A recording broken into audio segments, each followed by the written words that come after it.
আমাদের মিঠি রানী এখন স্নান করেছে, তো স্নান করে এখন এই ড্রেসটা পরবে। তো তোমরা দেখে বলো মিঠিকে কেমন লাগছে।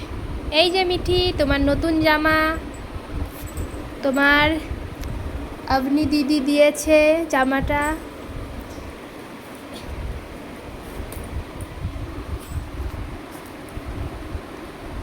পারবে একা পরাতে?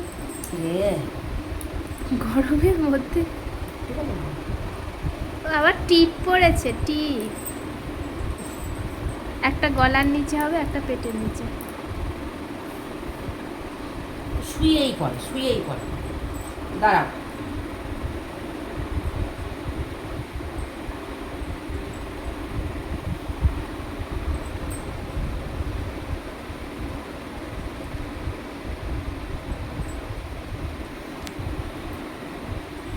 হ্যাঁ, হাত ছাড়াও, পা ছাড়াও তো।